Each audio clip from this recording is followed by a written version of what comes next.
Hello, I'm from the government. And I'm from the opposition. We might not agree on much. Well, apart from tax cuts for the rich. And blowing billions on nuclear subs. And outlawing peaceful protests. And screwing refugees. And doing whatever Santos tells us to. And prosecuting whistleblowers. And giving our mates plum jobs as trade commissioners. Wait, wasn't that us? It was both of us, stupid. Okay, so we agree on most things. But if there's one thing we really agree on, it's preserving our two-party system. Sadly, our cosy duopoly is now under threat. Look, in the 50s, almost all of you voted for one of us. Good times. But our primary vote's been falling ever since, and at the last election, barely 2/3 of you did. It's almost like you've been deserting us for less options. And if that continues, we won't be able to form majority governments ever again and be forced to share power with those guys.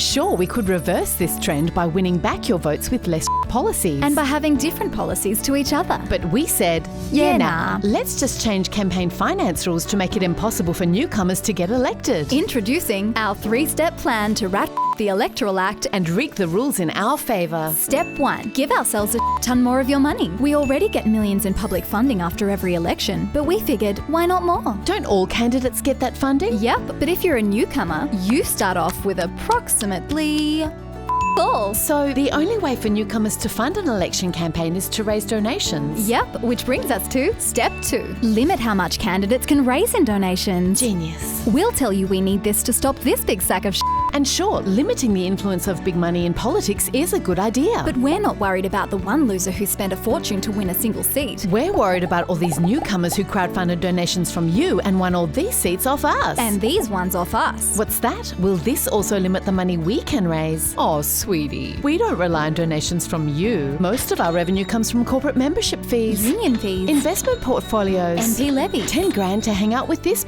all of which we can exempt from being called donations. And if newcomers still manage to raise enough to compete with us? That's where Step 3 comes in. Limit how much candidates can spend on election campaigns. Will that spending cap include the ton our MPs get in taxpayer-funded staff, travel, ads and offices? Of course not. We're such we are. Two-party system. So to sum up, give ourselves more of your money. Cap the only funding newcomers have to challenge us. And exempt ourselves from those caps. Thus making it impossible for newcomers to compete with us. We know you'd never stand for this so we'll call it an integrity reform. And maybe throw in some good stuff so you'll pat us on the for saving democracy. And if that sounds like an outlandish conspiracy to entrench our two-party duopoly forever, just remember that's exactly what happened in Victoria. Hello, I'm from the Victorian Government, where we used to have 3 independents in Parliament. But then we increased public funding for ourselves and capped everyone else's revenue. And not only were no newcomers elected at the last election, we even got rid of the independents we did have. Amazing. Thanks for showing us the way, Victoria. We need that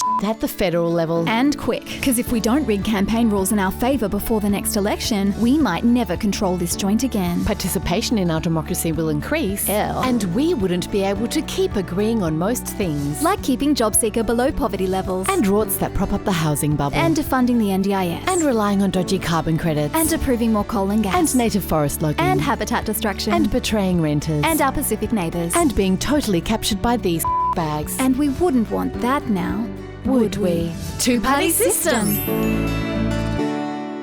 Authorised by the Department for rigging the rules of the game instead of trying to win it by being less P.S. We're really hoping you don't get wind of our plan before we try to ram it through Parliament. So please don't share this video as widely as you can.